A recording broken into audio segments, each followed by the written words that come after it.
Sa ngalan ng Ama at ng Anak at ng Espiritu Santo. Amen. Sumainyo ang Panginoon. At sumainyo rin. Muli nating aminin ang ating mga kasalanan upang maging marapat tayong gumanap sa banal na pagdiriwang. Panginoong Hesus, lubha kang mahabagin. Panginoon, kaawaan mo kami. Panginoon, kaawaan mo kami. Panginoong Hesus, lubha kang mapagpatawad. Kristo, kaawaan mo kami. Kristo, kaawaan mo kami. Panginoong Hesus, lubha kang mapagmahal. Panginoon, kaawaan mo kami. Panginoon, kaawaan mo kami. Kaawaan tayo ng makapangyarihang Diyos. Patawarin tayo sa ating mga kasalanan at patnubayan tayo sa buhay na walang hanggan. Amen. Manalangin tayo.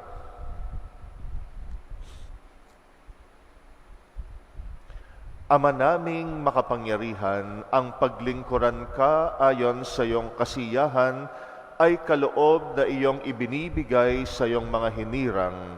Gawin mong ang iyong mga pangako'y aming mapakinabangan ayon sa paraang iyong kinalulugdan. Sa pamagitan ni Jesucristo, kasama ng Espiritu Santo, magpasawalang hanggan.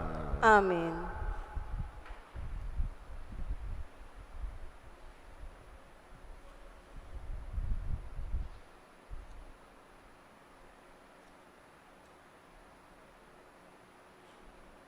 Pagbasa mula sa sulat ni Apostol San Pablo sa mga taga-Roma. Mga kapatid, tayo'y marami, ngunit nabubuo sa iisang katawan ni Kristo at isa't isa'y bahagi ng iba. Yamang mayroon tayong mga kaloob na magkakaiba ayon sa kagandahang loob ng Diyos sa atin, gamitin natin ang mga kaloob na iyan. Kung pagpapahayag ng kalooban ng Diyos ang ipinagkaloob sa atin, ipahayag natin ito ayon sa sukat ng ating pananampalataya. Kung paglilingkod, maglingkod tayo. Magturo ang tumanggap ng kaloob, na pagtuturo at mangaral ang may kaloob na pangangaral. Kung pag-aabuloy, mag-abuloy ng buong kaya. Kung pamumuno, mamuno ng buong sikap. Kung nagkakawang gawa, gawin ito ng buong galak.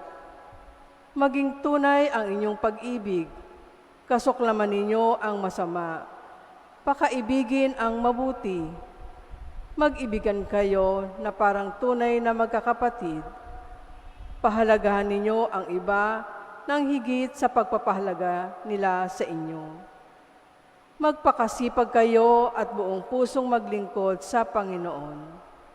Magalak kayo dahil sa inyong pag-asa. Magtiyaga kayo sa inyong kapaghatian at laging manalangin. Tumulong kayo sa pangangailangan ng mga kapatid. Ibukas ninyong lagi ang inyong pinto sa mga taga-ibang lugar. Idalangin ninyo ang mga umuusig sa inyo. Idalangin pagpalain at huwag sumpain. Makigala kayo sa mga nagagalak. Makitangis sa mga tumatangis. Magkaisa kayo ng loobin. Ang salita ng Diyos. Salamat sa Diyos. Sa iyong kapayapaan, Diyos ko, ako'y alagaan. Sa iyong kapayapaan, Diyos ko, ako'y alagaan. O Panginoon ko, ang pagmamataas, tinalikdan ko na at iniwang ganap. Ang mga gawain na magpapatanyag, iniwan ko na rin, di ko na hinangad. Sa iyong kapayapaan, Diyos ko, ako'y alagaan. Mapayapa ako at nasisiyahan, tulad niyong sanggol sa bisig ni inay. Sa iyong kapayapaan, Diyos ko, ako'y alagaan. Kaya mula ngayon, ikaw, O Israel, sa iyong Panginoon, magtiwalang tambing. Sa iyong kapayapaan, Diyos ko, ako'y alagaan. Alleluia.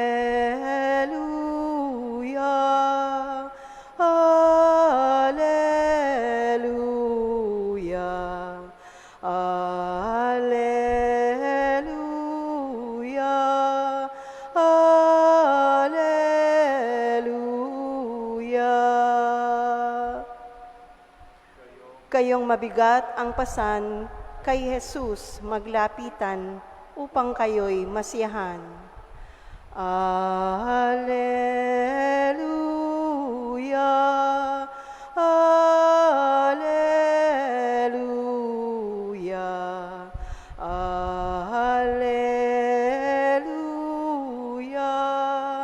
Alleluia.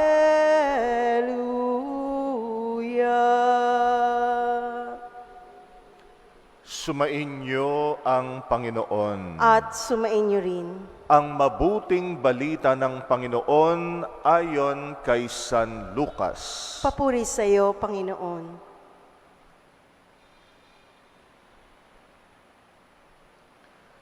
Noong panahong iyon, sinabi kay Jesus ng isa sa mga kasalo niya sa hapag, "Mapalad ang makakasalo sa hapag sa kaharian ng Diyos."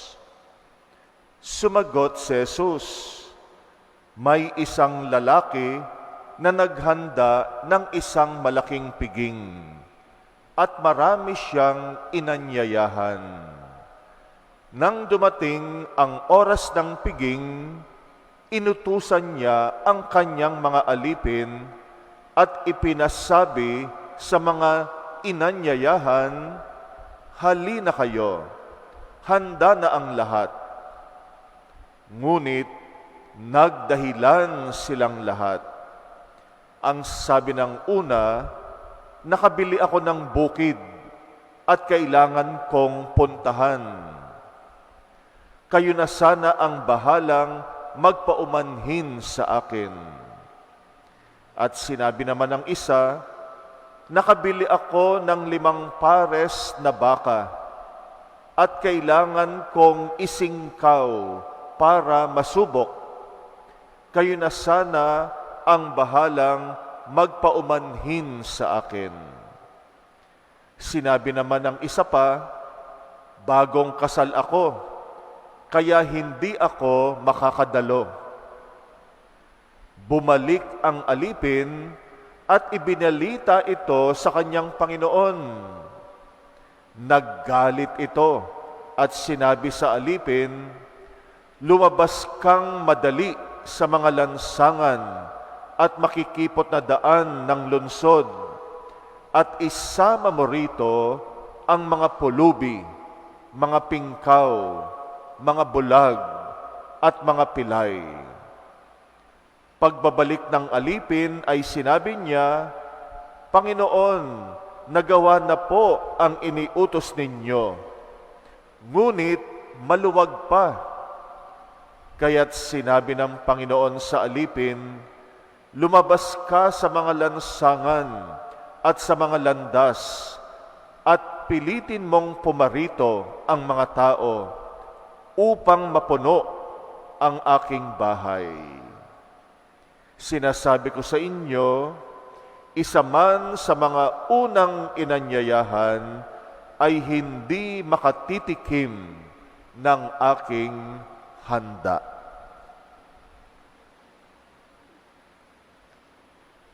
Ang mabuting balita ng Panginoon. Pinupuri ka namin, Panginoong Heso Kristo. Ang buhay Kristiyano ay buhay paanyaya ng Panginoon sa Kanyang kaharian. At ito rin ang ipinahayag sa Ebanghelyo natin ngayon, na merong isang tao na nagsabi kay Jesus, "Mapalad ang makakasalo sa hapag ng kaharian ng Diyos." Pero bago sila maging mapalad, ay kailangan silang tumugon sa paanyaya. Dahil ang mapabilang sa kaharian ng Diyos ay isang malaking paanyaya, imbitasyon ng Diyos.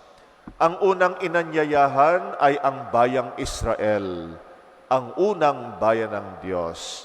Pero nabigo ang Diyos sa kanila. Ito yung pinahayag ni Jesus sa kanyang talinhaga. Ang Panginoon nagbigay sa atin ng talinhaga ng isang hari o isang Panginoon na naghanda ng malaki. At yung mga inanyayahan nung oras na ng handaan, nagkanya-kanya ng dahilan. Kaya nga hindi sila naging karapat-dapat sa handa na inihanda ng Panginoon sa ating talinhaga. Kaya naman sa kanyang galit ay ibinukas niya ang handaan sa iba't ibang mga tao. Kumakatawan ito sa pagbubukas ng kaharian ng Diyos hindi lang sa bayang Israel, kung hindi sa lahat ng lahi at bansa. Kaya nga maluwag, sabi nga, yung handaan. Ibig sabihin, lahat ng tao kasya kung tutuusin sa kaharian ng Diyos.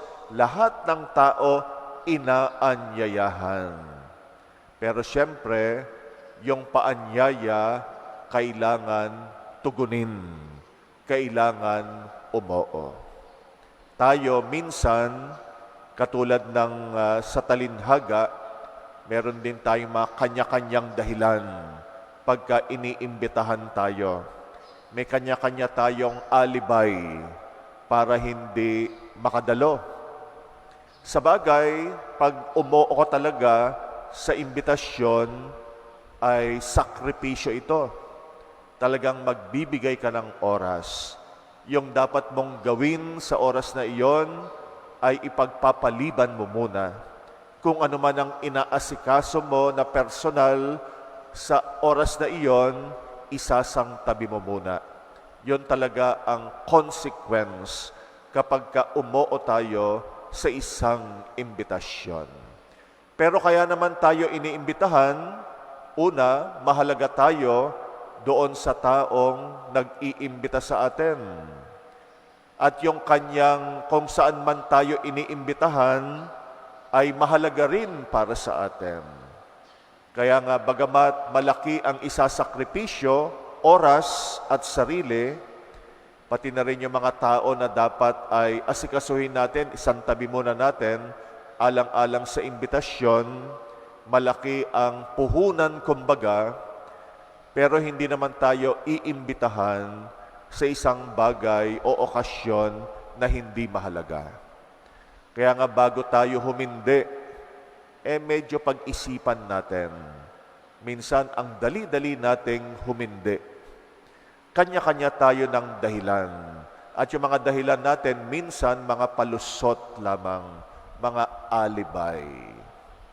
Ngayon, pinagninilayan natin yung imbitasyon ng Panginoon.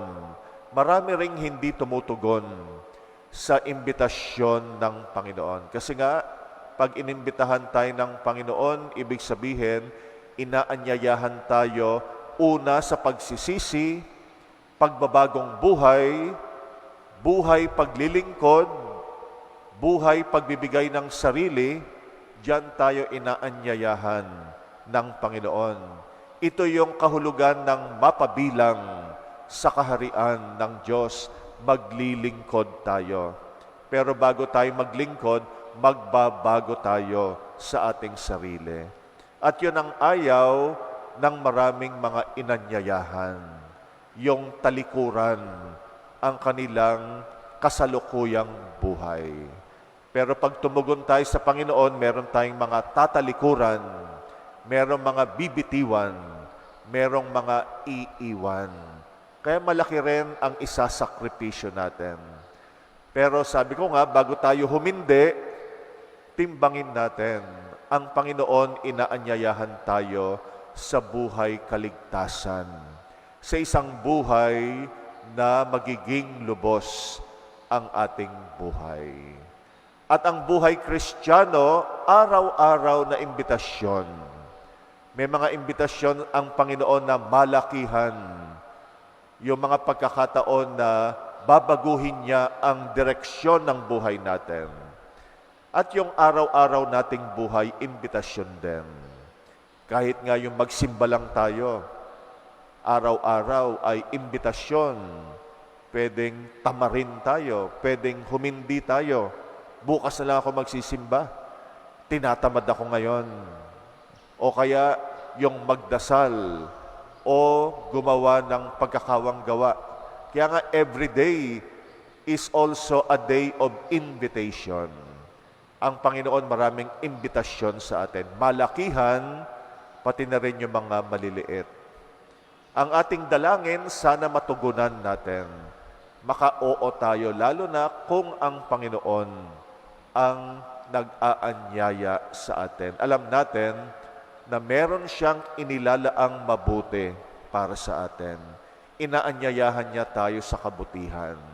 May sakripisyo man, pero tiisin natin yung mga bagay na isasakripisyo natin alang-alang sa paanyaya ng Panginoon. Sa unang pagbasa nga natin, ay nilalarawan ni San Pablo na bilang katawan ni Kristo, bilang simbahan ng Panginoon, may kanya-kanya tayong talento at galing na ibinigay. Lahat tayo mayroong mga kaloob. At yung mga kaloob na binigay sa atin ng Diyos, inaanyayahan tayo na gamitin sa paglilingkod. Kaya, imbitasyon, yan ang salita na naglalarawan ng buhay Kristiyano. Lagi tayong iniimbitahan ng Panginoon at sana huwag tayong humindi.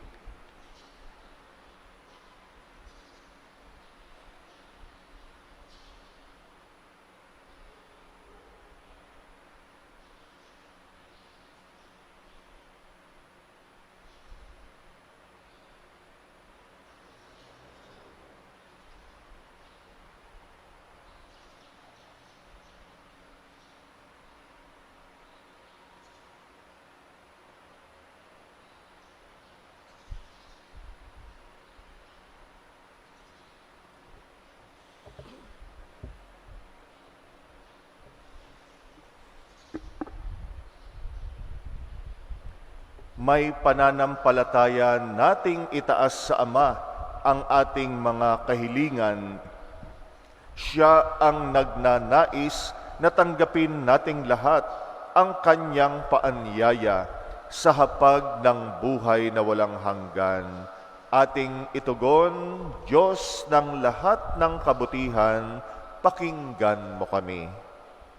Diyos ng lahat ng kabutihan, pakinggan mo kami.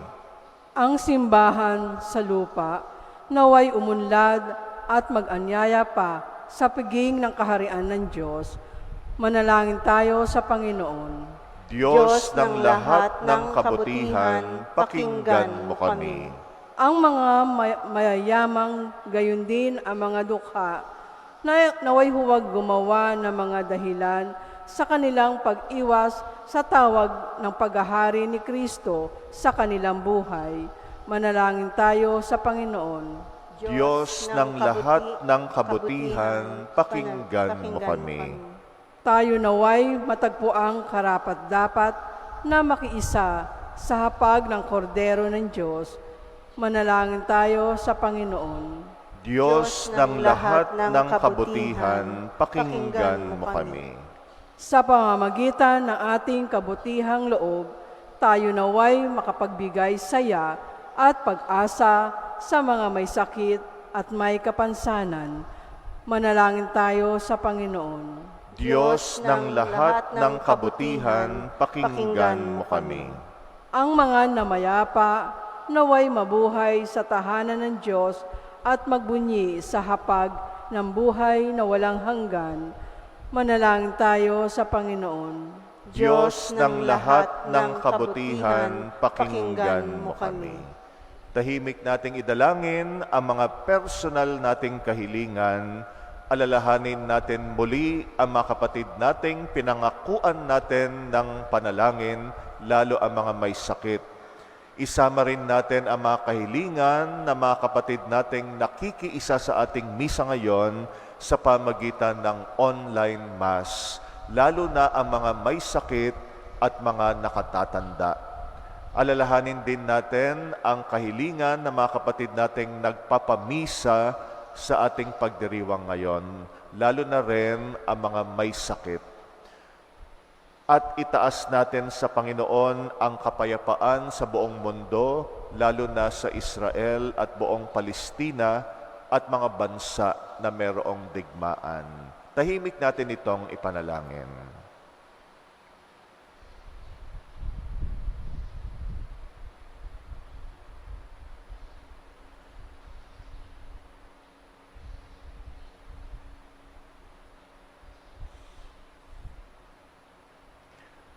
Panginoon, tulungan mo kami upang lagi kaming maging handa na tanggapin ang bawat imbitasyon mo sa amin, malaki man o maliit. Ikaw na aming Panginoon, magpasawalang hanggan. Amen. Amen.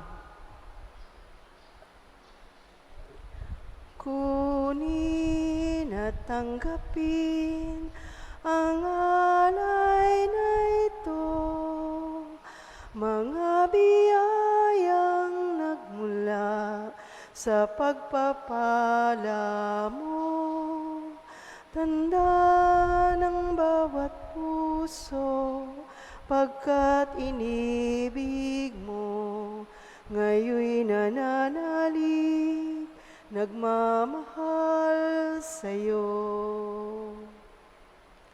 Tinapay na nagmula sa butil ng trigo, pagkaing nagbibigay ng buhay mo. At alak na nagmula sa isang tangkay ng ubas, inuming nagbibigay lakas. Kunin at tanggapin ang alay na ito, mga biyayang nagmula sa pagpapala mo.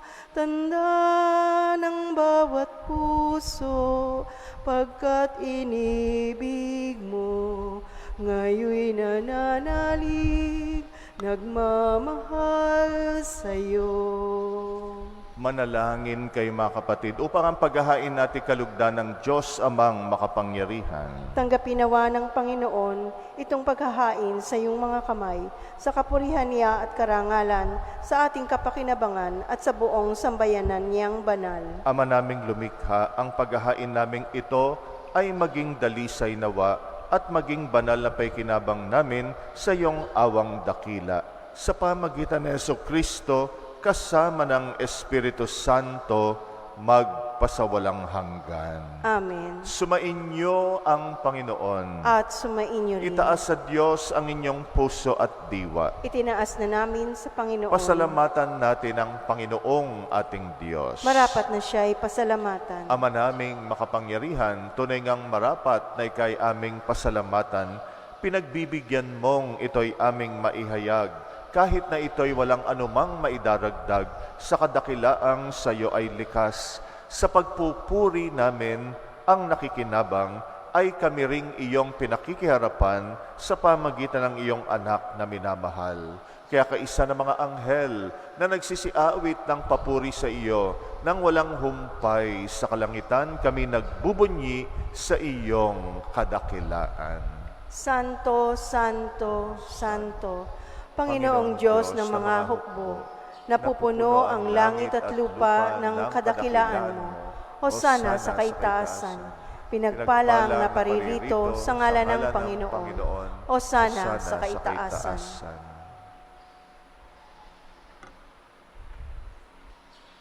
Ama naming banal, ikaw ang bukal ng tanang kabanalan, kaya't sa pamagitan ng iyong Espiritu gawin mong banal ang mga kaloob na ito pang para sa amin ay maging katawan at dugo ng aming Panginoong Jesucristo.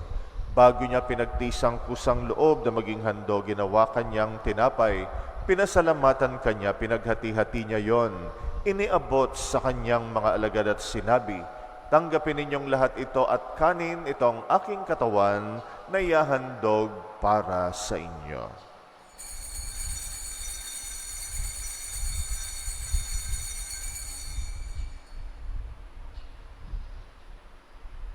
Gayon din naman nung matapos ang hapunan, hinawakan niya ang kalis, muli kanyang pinasalamatan, iniabot niyang kalis sa kanyang mga alagad at sinabi, "Tanggapin ninyong lahat ito at inumin. Ito ang kalis ng aking dugo, ng bagot walang hanggang tipan. Ang aking dugo na ibubuhos para sa inyo at para sa lahat. Sa pagpapatawad ng mga kasalanan, gawin ninyo ito sa pag-alala sa akin."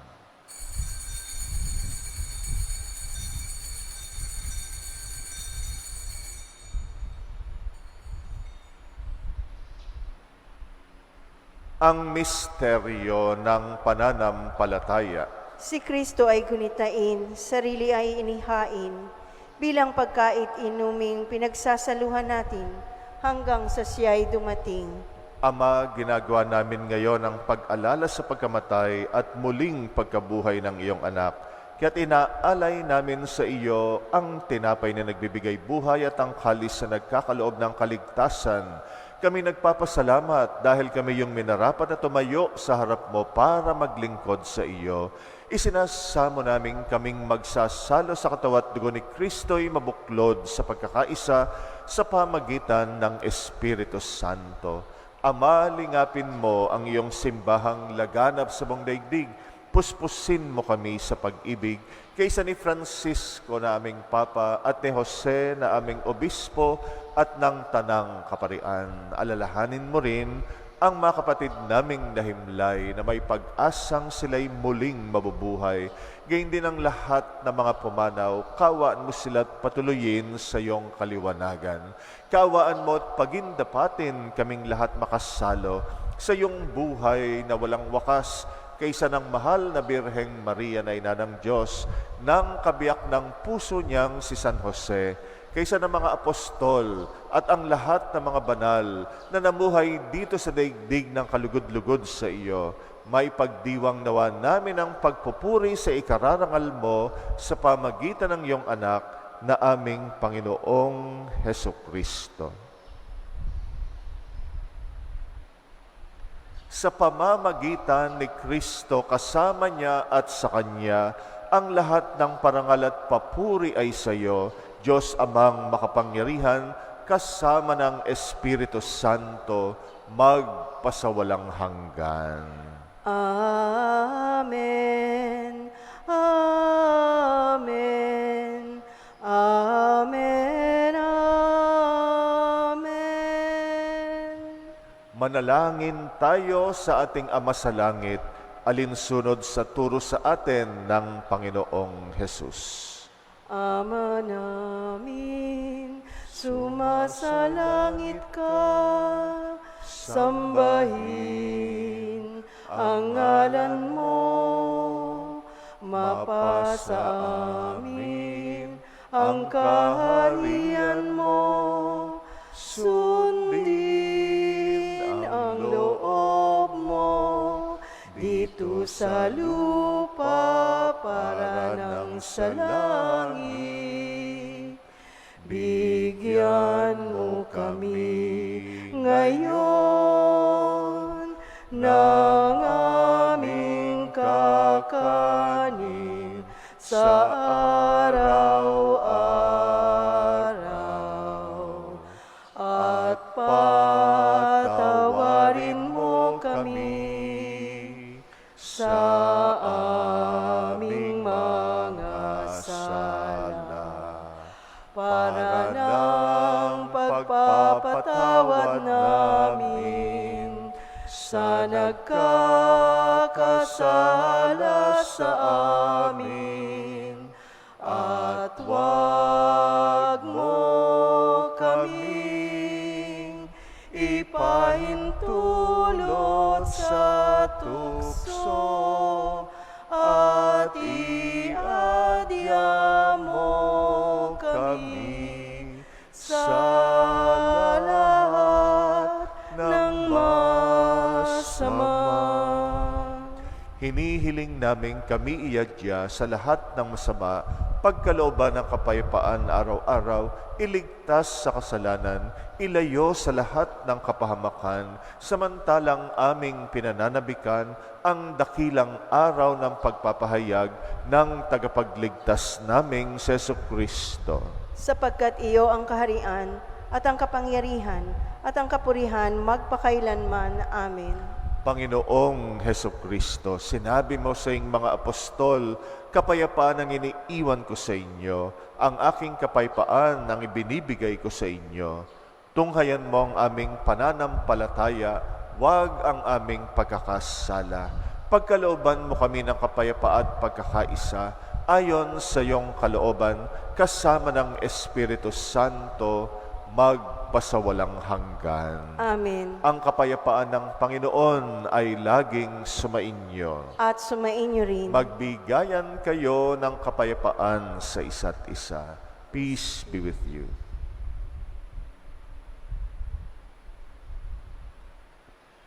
Kordero ng Diyos na nag-aalis ng mga kasalanan ng sanlibutan, maawa ka sa amin. Kordero ng Diyos na nag-aalis ng mga kasalanan ng sanlibutan, maawa ka sa amin. Kordero ng Diyos na nag-aalis ng mga kasalanan ng sanlibutan, ipagkaloob mo sa amin ang kapayapaan.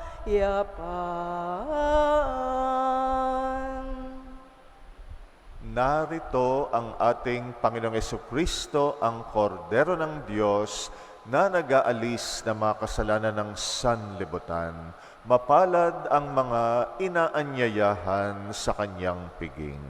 Panginoon, hindi ako karapat-dapat na magpatuloy sa iyo, ngunit sa isang salita mo lamang ay gagaling na ako.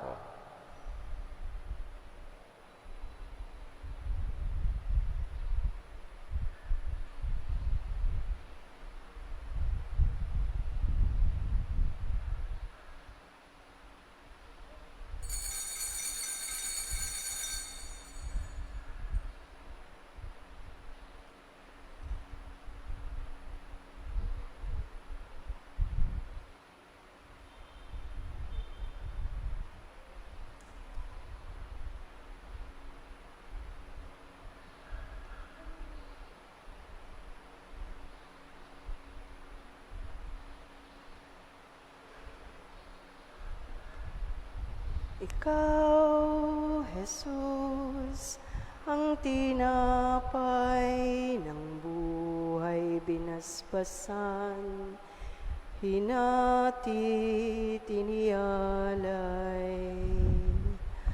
Buhay na ganap ang sa aming kaloob at pagsasalong walang hanggan. Basbasan ang buhay namin, handog naway matulad sa pag-aalay mo. Buhay na lanang lubos sa mundong sa pag-ibig ay kapos. Ikaw, Jesus, ang tinapay ng buhay binasbasan, hinati tiniyalay. Buhay na ganap ang sa aming kaloob at pagsasalong walang pagsasalong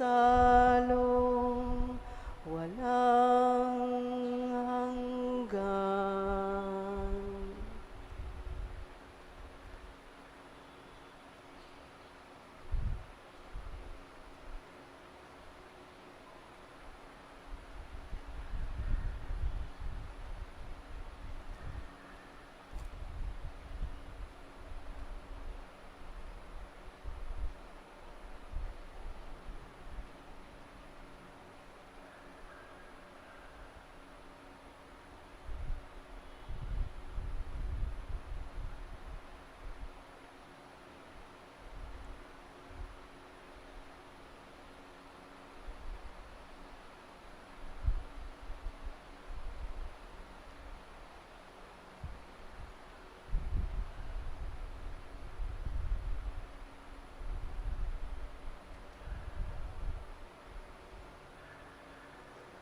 Manalangin tayo.